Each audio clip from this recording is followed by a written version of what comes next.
I got so much motherfucking design on right now.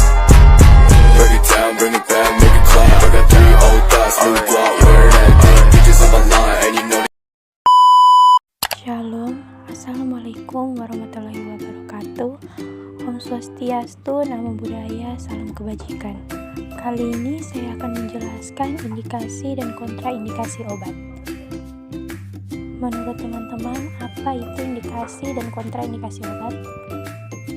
Istilah indikasi ini menjelaskan kondisi, gejala atau penyakit apa saja yang membuat seseorang boleh menggunakan obat atau menjalani prosedur medis tertentu.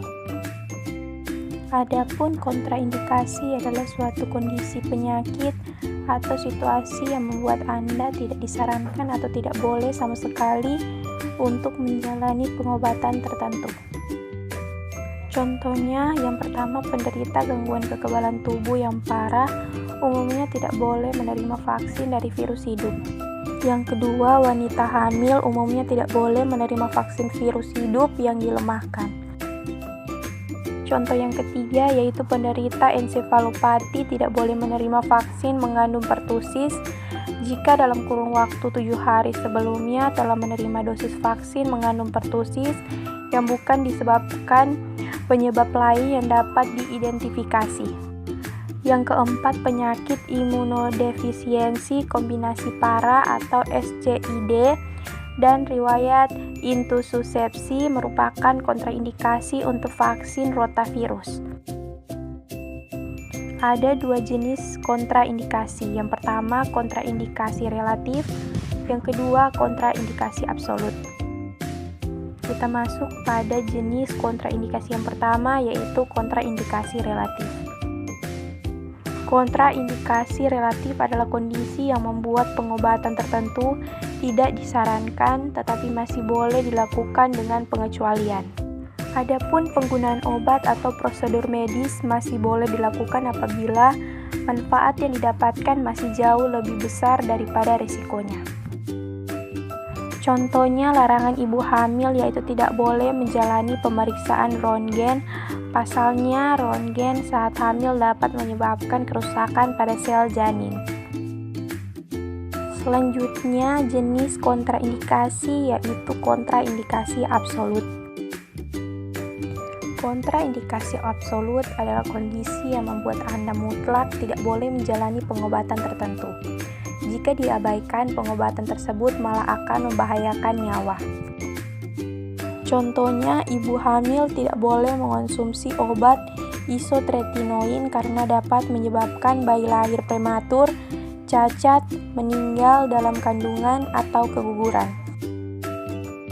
Kesimpulannya, teman-teman, istilah ini menjelaskan kondisi, gejala, atau penyakit apa saja yang membuat seseorang boleh menggunakan obat atau menjalani prosedur medis tertentu. Sebagai contoh, demam nyeri ringan atau kram menstruasi bisa diredakan dengan ibuprofen. Ibuprofen boleh dipakai karena memang diindikasikan atau ditunjukkan untuk mengatasi kondisi-kondisi tersebut. Sedangkan indikasi merupakan kebalikan dari kontraindikasi.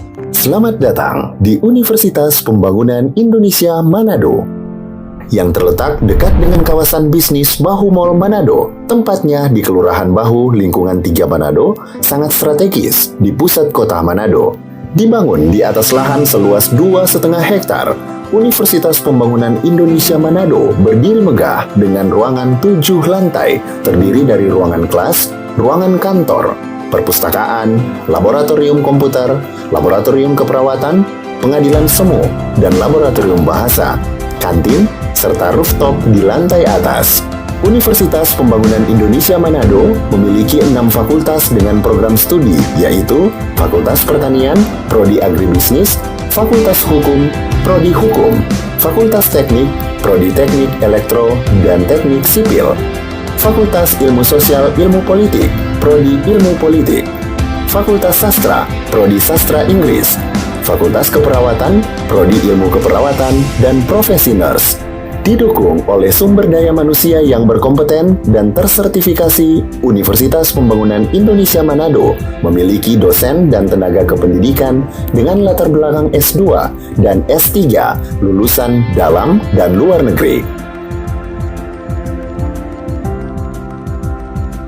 Proses belajar mengajar dilaksanakan dengan teknologi informasi merujuk perkembangan dunia modern saat ini, dilakukan dengan sistem e-learning dan sistem ujian online atau ULAIN. Hasil tracer student Universitas Pembangunan Indonesia Manado dan fakultas menyebutkan lulusan UNPI sudah tersebar di dalam dan luar negeri.